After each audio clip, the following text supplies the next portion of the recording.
On this episode of Blending Bourbon, be sure to join Dixon Dedman and myself, David Mark Young, along with Ryan Cecil from the Bourbon Pursuit Podcast and co-founder of Pursuit United Spirits. We'll talk about how he got into the podcasting industry and later built his own brand and how they continue to deal with some of today's challenges. Blending Bourbon is the podcast that takes you beyond the barrel and behind the scenes of the whiskey industry with master blenders Dixon Dedman and David Mark Young.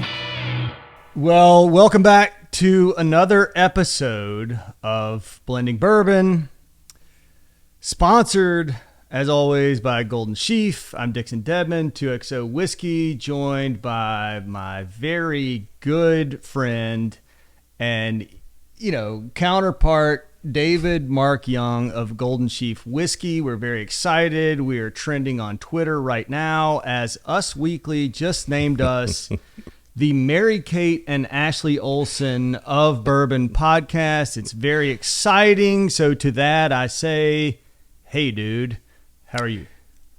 I'm great, Dixon. How are you? I'm terrific. Terrific.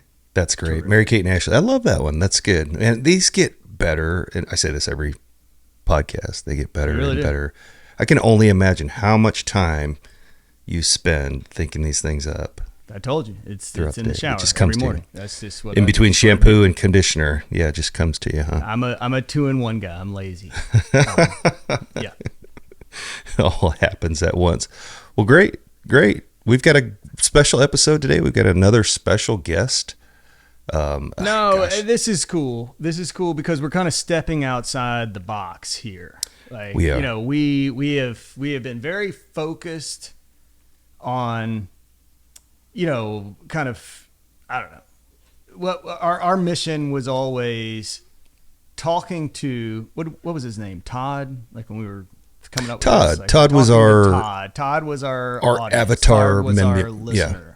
Yeah. And we were talking to Todd, kind of about, the things that behind the scenes, that look under the tent, the complications, the headaches, building a brand, being a part of a brand, seeing a brand, trying to go through all that process and solving all the problems. Yeah. And it's exciting because I think, I don't know what it's like in Omaha, but it's a beautiful, beautiful spring day here in Kentucky. The sun is shining. It is, I don't know, close to 70 degrees outside, and we're kind of pivoting today. We're really going. And it's really this episode is to talk to, an expert on, how you prepare your lawn for spring and, and those types of things. Like, how do you, what should we be doing? Overseeding? Should we be aerating? That it's really that kind of thing that we're getting into today. And so, couldn't be more excited to be joined by Ryan Cecil, and really gonna kind of dive into lawn care, spring lawn care.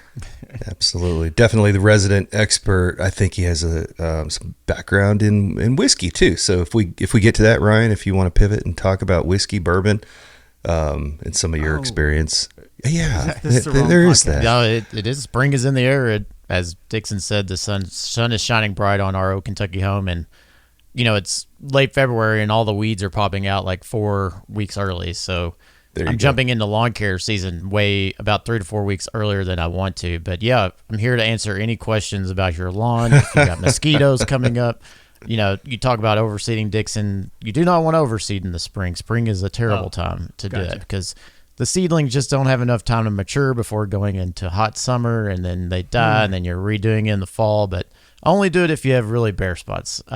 That's about as much as I want to talk lawn care. I really want to talk whiskey. I'm sorry. I can't do it. Talk whiskey. Ryan Cecil. I got my 10 o'clock and my 11 o'clock confused. I'm really sorry.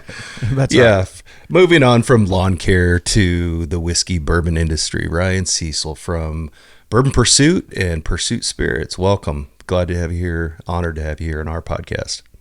Yeah, thanks for having me. It's always fun being on this side of the equation, instead of the interviewing side. So I'm excited to be, Dixon said I always drilled him, so he's ready to drill me, with putting me in the hot seat. So I'm anxiously waiting to see how this goes. Yeah, I mean that's the I don't think you need to worry too much about that. No, I don't.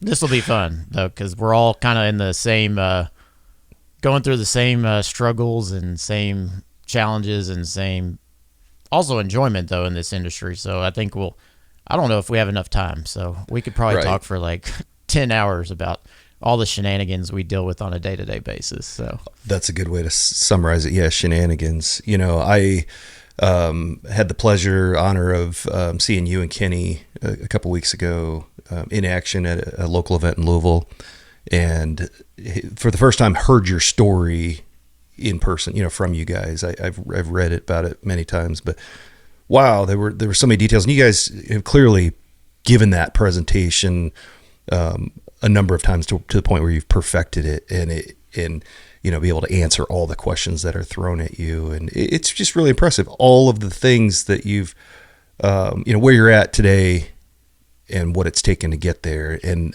that it kind of put me at ease a little bit. We often talk about some of the pivots and challenges and all the things. And each time Dixon shares one of those challenge stories and, how he, weathered through the tough times and has, come out on top. It's encouraging for me being a startup brand. And so, thanks for all that. And, we want to hear, what's going on now? What's some of your most recent activity and even some of your biggest challenges that you're enduring currently? Yeah, sure. Thank you for that. And yeah, we've kind of given this presentation or talk, this story. It's an interesting one, but it's one that takes a while to explain. So it's very hard to do, in a 2 to 3 minute kind of elevator pitch. But yeah, it's a story that, we never really planned on or never really thought was going to happen. So, and then now you talk about challenges. We're kind of wishing we just stayed in bourbon media, and now you all are doing the bourbon brands and started into bourbon media. But I guess I can give a quick background is that Kenny and I we started the Bourbon Pursuit Podcast in 2015. We, sought out, it was an educational thing. We're the two dumbasses. We really wanted to learn as much as we could about anything and everything in the industry. I grew up in Bardstown around it, and no one cared about my whole life, and really just wanted to kind of help spread, the gospel and kind of the educational piece. So we had people like Dixon, master blenders, Jockey Zykan, master distillers, you name it, Harlan Wheatley, Jimmy Russell, Jim Rutledge, all the big legacy industry experts. And, after doing that 3 or 4 years, we thought we took enough knowledge and we thought we could start our own brand. And, because we learned from the greatest and thought, the bourbon life is so romantic and so, sexy, and they're making so much money, and it's like this, it's this like fast life, and, I want to be a part of that. So it does seem pretty glamorous. Yeah. Yeah. And so we thought we would get into the bourbon game. And so we started our own brand or concept. We originally started doing single barrels, selling them to our podcast audience. And that worked out for a while, but then we were, as Dixon knows and people know, that aged barrels became really hard to acquire on the open market because we were sourcing at the time. And so we sought out and thought, how can we do a scalable project to, have something, a brand that we can build on? And so we kind of looked at the current market, and, a lot of people were sourcing from, Barton at the time and MGP, and, and those are great, fantastic whiskeys. And we just thought, I don't know, a lot of people are doing that, and we wanted to do something different. We have a national audience with our podcast. And so we thought, hey, what if we partnered with, Kentucky bourbon's obviously king, but we want a Kentucky bourbon. But what if we put different bourbons from different mash bills from different states together in a blend and unite them and call it Pursuit United. And so that's the project that we're kind of working on, and going through all the struggles that you all are. I know I'm blabbing here a little bit, but just kind of giving people some context of what we're dealing with and whatnot. So, well, so like to take a step back, because I remember, I don't know when it was very early. I was kind of blown away, to be honest, to be pretty early, one of your early interviewees on the Bourbon Pursuit. I remember it because we did it like late-ish at night, and I was in my office at the inn then, and it was like 8-9 o'clock, and y'all had reached out, and it was kind of you, me, Kenny. This is before you brought in the rock star, and actually, I think, am I still the only 3-time interviewee for Bourbon Pursuit? I think you are. Besides like the roundtable people, but somebody with a brand, I think you're the only person that's been on there 3 times. So, but that's a triple crown. You guys and your history, your backstory, you kind of grew up around it, in it. You could smell mash from your house, and then I had the pleasure getting to know your dad that night, where we just killed bottles together. That's right. Yeah, we your dad and I killed a few bottles together. But that's what us Cecils do, How, I often talk about falling ass backwards into this whole thing. Like I am.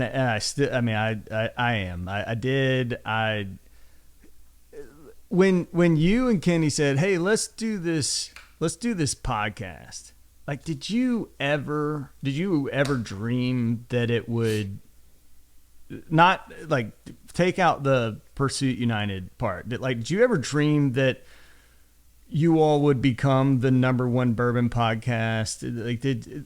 Did you plan this? Did you say, "Hey, this is where," or is it just kind of one of the, now you look back and say, "Oh my gosh, how the hell did that happen?" kind of thing?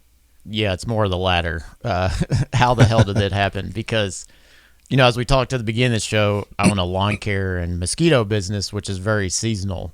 And so the bourbon podcast idea came from just feeling a boredom in the winter.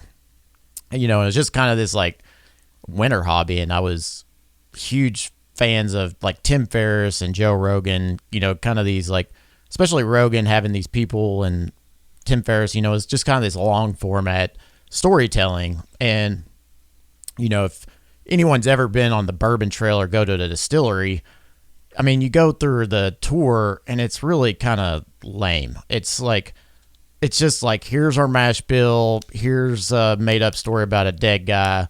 Here's, our special fermentation tanks, and here's our still.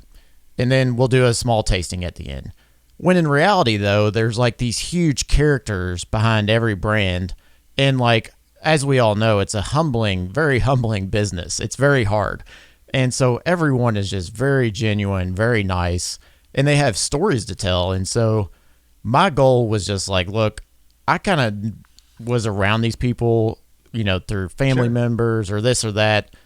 And I knew they had great stories, but they've never been able to share that story, because, you might go on a tour and Jimmy Russell's sitting at the end and you can take a picture with him, but you don't get to hear about how he spent his childhood and how, him and Eddie, how they go about their day-to-day operations and business and this and that. And it's so I just saw that there was an opportunity to share those stories. I had zero idea that we would, last year we did 2.2 million downloads. I had, and it took a very long time for us to get there. For 2 years, we were probably getting like 100 to 200 downloads per episode, and we were like, I can't believe 100 people are listening to us, so I don't, I think. Did you guys consciously say, we don't want to be that podcast that, like, the reviewers, like, it wasn't going to be we're going to rate and grade these things. We're going to say we're experts, and because that's actually what I love about what y'all do is, like, you allow people to come on and share information and like tell a story and tell, not like, hey, we're going to set ourselves up as these experts who tell people what they should drink or what they should. The Siskel do you know what I'm and Ebert. saying? Like, is it? Yeah. Was that a conscious thing, or is that just something that kind of developed? No, it was definitely a conscious decision. There were, I'm an idea person. I'm not always the best execution, so that's why I brought Kenny in. I had this idea. Kenny, we started to become friends, but he was in the tech industry and knew public speaking, new technology, and he's like, I love the concept, but we need an angle, and like, so we need to research the market, like see, what's out there. And so at the time there were some podcasts, Whiskey Cast was out with Mark Gillespie, and it was more of like a news, but it was covering whiskey as a whole. And then there were a few like bourbon podcasts, but they were strictly reviews, and I just couldn't sit there and listen to someone tell me how Elmer T. Lee tastes, and for 30 minutes, and they're just sitting there talking about nonsense, and I'm ADD, and it's like, it was just boring to me. And so Kenny was like, we really need to like, focus as we're the two dumbasses. Let's go and, do the educational piece of it and bring on. So that was more of like Kenny's kind of direction, deciding to go that route. So yeah, it was a conscious decision. And then we never wanted to do reviews because I'm like, why do people care what I think? But our audience demanded it from us. So we do a thing. And I was like, well, if I'm going to do a review, it's going to be called a Whiskey Quickie. And so we do what we call Whiskey Quickies, where it's like a 3 to 4 minute review. And we basically tell you like, thumbs up, we like it, sideways thumbs if it's average, thumbs down if we don't. And we were very hesitant to do that because, we like bourbon, and reviews are so subjective. And two, you just don't want to like make or break someone's, brand. There's a lot of work that goes into a brand and building it, and a lot of money. And you just don't want to be like some pompous ass whiskey geek that says like, well, I don't think yours cuts the mustard. So, and then that lives with them forever, and right. I just didn't feel comfortable with that. I pitched my wife a concept called Whiskey Quickie. It didn't go over very well. But we won't go into details on that story for another day. Yeah. This is going to be your last episode. Yeah, I'm fired. That's right. All right. So you guys, not say somehow, but like you become kind of the gold standard for bourbon podcasts. I mean, you are the gold standard for bourbon podcasts, which is incredible. Which it's hard for me to. I thank you for that, but it's still hard for me to wrap my head around. How this all came about. But I know. I mean, but you are. I mean, like, I don't know any. When David said let's do a podcast, it's like okay, and then they like the Myerton, the techie people, like show us the like, I don't know, they go to these websites where they talk about like who's doing it right, and you all are head and shoulders above everybody else. Like it's incredible, it's awesome, and to be honest, like couldn't happen to better guys. I mean, I've had the pleasure to know y'all for a long time, and you've always been really good to me, and I want, I love what's going on. But like that, so that kind of thing like happens not planned. It was obviously it was kind of like a fun thing, and it happens. And then the decision, or how like, how did Fred come into play? Because, you know, I love Fred. I've got great Fred stories, actually. If you want to tell some Fred stories, I love Fred. But, we all have Fred stories. yeah. But, I mean, that had to be a huge boon for, you know, Bourbon Pursuit to bring in, you know, somebody like Fred who, I mean, not that y'all didn't have a level of credibility, but Fred brings an added level of credibility, right?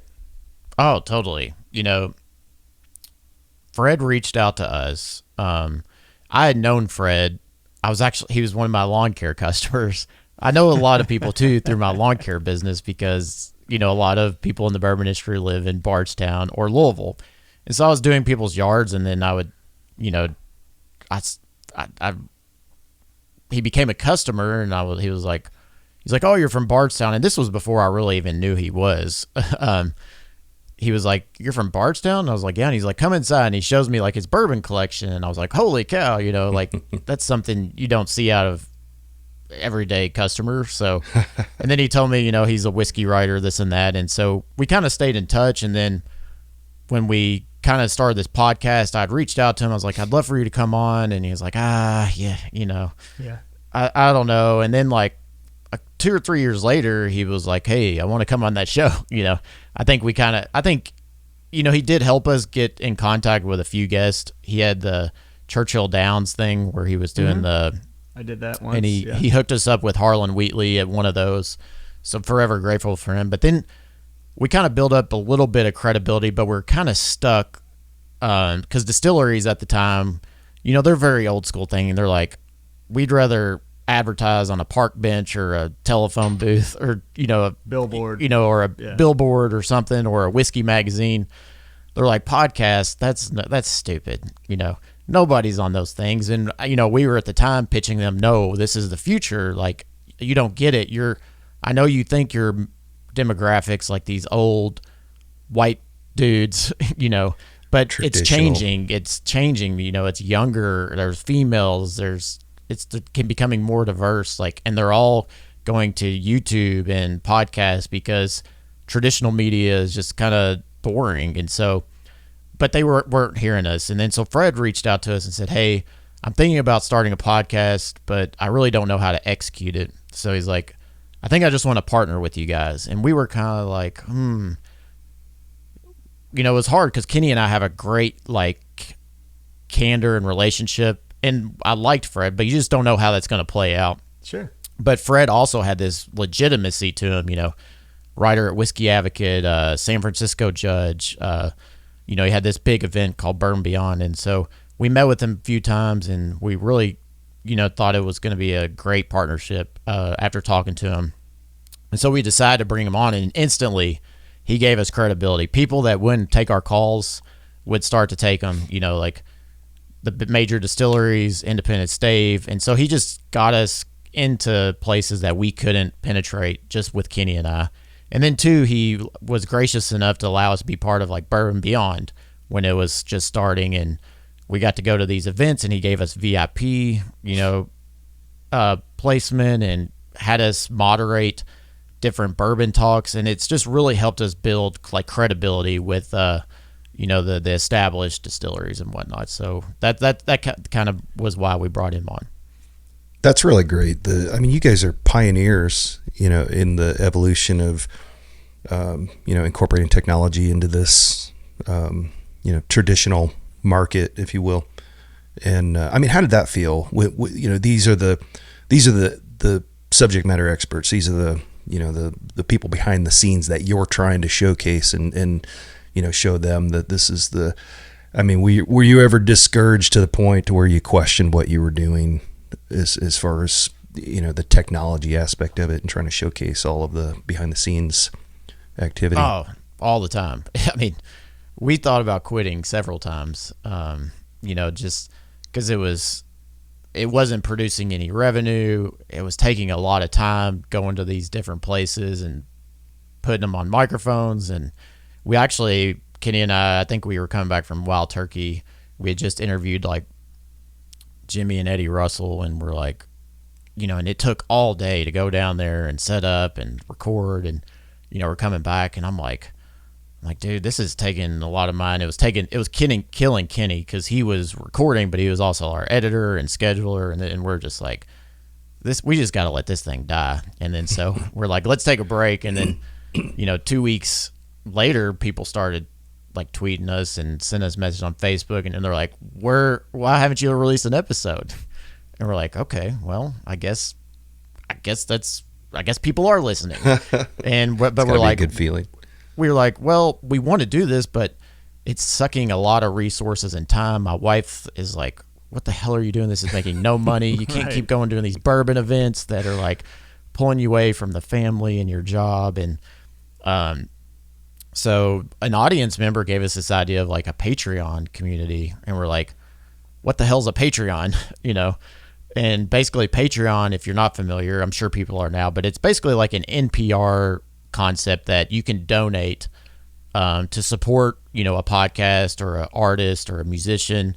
You can donate. Basically what a producer or artist does is set up basically tiers, and it allows audience and fans to support that artist through various, either donations, or they get things in return like merch and whatnot. So we set up a Patreon, and I think we got like 20 people at first, and it like paid, it was like $100 a month, and we're like, all right, it's $100 a month, So instead of making $0 per hour, we're making 10 cents an hour when we do this. Go in the right direction. Go in the right direction. But then they get access to the parties, and the parties are fun. That's right. I attended one of those parties. It was a lot of fun. But that's funny, because that like kind of really like, this is what I wanted to ask you about. Because you guys made the decision. And obviously, is the right decision, very successful decision to launch Pursuit United. And, you and I have talked a lot over the last, I don't know, couple years, 3 years about that. And you guys laid out an incredible plan for that, and have, I couldn't be, I love it. I love it. I go somewhere and I love to see, your stuff there and what you're doing. And, we've talked about this before, like David and I, like, yeah, at the sales and distributor level, they're all fighting, where's my placement on the shelf? Why is that bottle above my bottle? Why is my bottle that, I don't know. I want to see, Pursuit United, and people I enjoy, and people I enjoy being with. Like, I want you to, to kill it. But it's, the question I have really is like, you have a very successful lawn care business. I go back to like, I remember when I did Kentucky Owl, and we first launched Kentucky Owl, and it was like this kind of fun side pet project, and I could deal with it but I was also running another business. Like, I was, 115% of my life was committed to running this business. So I was already overextended, and then trying to figure out how to do this other thing. And then as it grew, and then we partnered with Stoli, and then, I literally remember, waking up at 3:00 in the morning, driving to the inn, pulling paperwork off the printer on a Monday morning, getting on a 6 a.m. flight, entering payroll while I was flying somewhere. I would be in market from Monday. I get home like late Wednesday night. I would be at the inn Thursday, Friday, Saturday, Sunday brunch, see my family a little bit on Sunday night, and then it was off again. And it's like, sometimes, it's overwhelming. You know what I mean? Yeah. Like, it's just, and like, you don't ever want to say, oh, this is, it's awesome. It's incredible. It's so much fun, but it's also really hard to like run a business, Yeah. be a husband, be a father, and then also shake the hands and kiss the babies and pour the whiskey and build a brand. Like it's hard. It's a lot of things. Like, I mean, are It you guys? I mean, you got to be in that because you're growing fast, and you have all these other things. Yeah, it's sometimes I'm, as I just sometimes I wish I just had like a 9 to 5, just show up, clock out, be done. But it's just not in my DNA. I think, looking back, I didn't know this, but I think I just like building things, and I don't like to build things based on me. I get the enjoyment of building things that help empower other people, and help build communities. And with my Go Green and my mosquito company, my goal with that was to really build a place where, because I had a degree in turf management and was in the golf course industry, but golf is a hard industry to make it in, especially from the maintenance side. And I really wanted to build something where it could be a place where people that want to be outside and want to work outside, not just have a standard job, come and have a really nice opportunity in living. And with the bourbon brand, it's reinvigorated us and me because I really like building things. And I could sit here and say obviously we want to make as much money and as much product as we want, but it's really not for me. I really feel like a divine calling to build something bigger than me and Kenny. We got a lot of cool things in the works, but yes, sometimes I just get flat out burnt out. I mean, 2 years, when we first started this, I had the lawn care, the everything going, the podcast is in, I was just burnt out, and I cried one night, cause I was so stressed. So, we're talking, we're millions of dollars in debt. We're traveling all the time. I'm missing time from my kids. They need me. My wife needs me.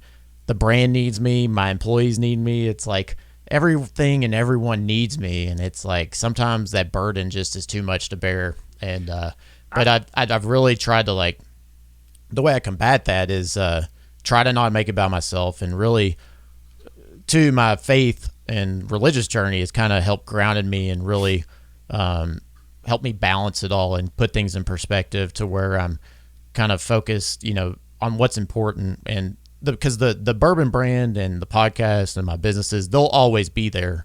I had a pastor once say that, your work and your social life, it's a bouncy ball. When you drop it, it'll bounce back. But if your health and your family and your relationships, it's a glass ball. If you drop that, it shatters. And so I've always kind of kept that, or tried to. I'm not perfect at it. I screw up all the time. Because as Dixon, we've been on the road. I've been on the road for the last 5 weeks. I got another trip coming up, and it's I'm here during the week trying to take care of my kids, doing basketball, trying to be there, trying to shoot with them. But then while that, I got people, planning events and tastings and bottle signings and this and that. And it, and it's it just never stops. Yeah. Well, I mean, for me anyway, through, all of that, and then this most recent, this 2XO adventure. I find that it's actually the little things that keep me moving. It's not when I look at Instagram and random people are, it's not that you got a whole bunch of new followers or some featured in some magazine or write up or whatever. I find for me that when you're at an event and you've been at it all day long and you've been to 6 different accounts and met with your distributor and all of those things, and you're kind of grinding and you're at the end of it and you're like, I just need I'm just ready to get back to my hotel room and FaceTime my kids and whatever. It's when that person comes up to you and says, "Hey man, I wanted to share a story with you. I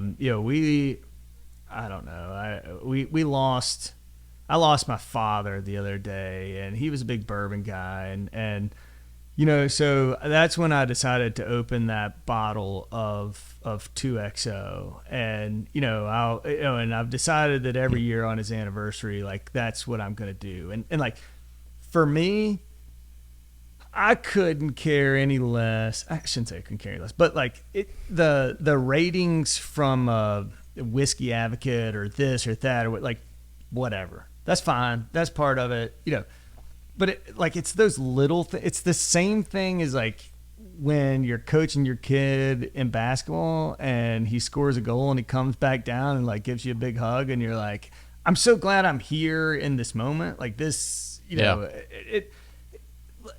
it's kind of funny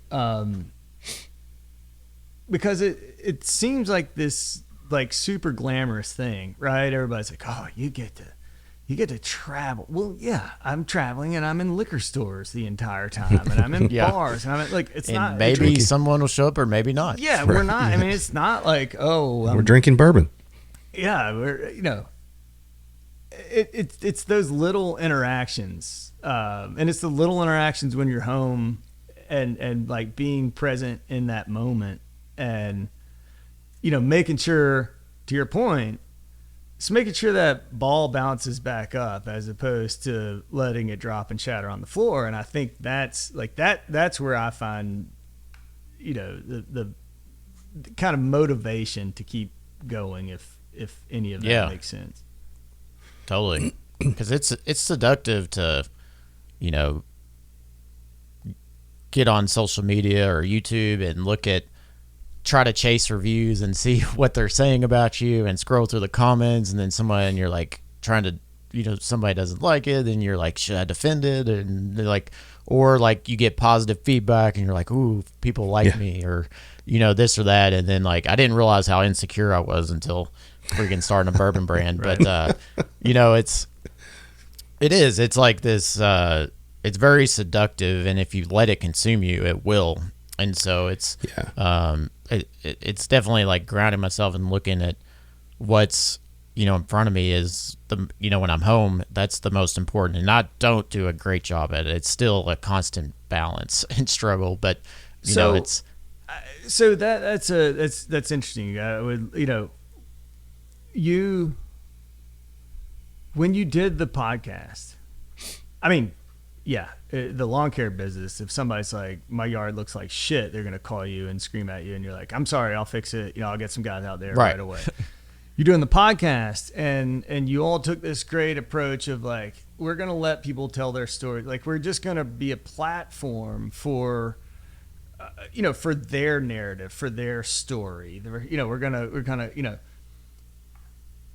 and then you launch Pursuit United. And I don't think people, I shouldn't say I don't think people understand, but you put a brand out there and you've both done it. David, you've done it. You put a brand out there and you're exposing yourself. Like you were putting, and you have to have, you have to have really thick skin. And, it's a weird place because hell, there's a lot of people who someone's at the door. FedEx is here. But there's a lot of people out there who are negative to be negative.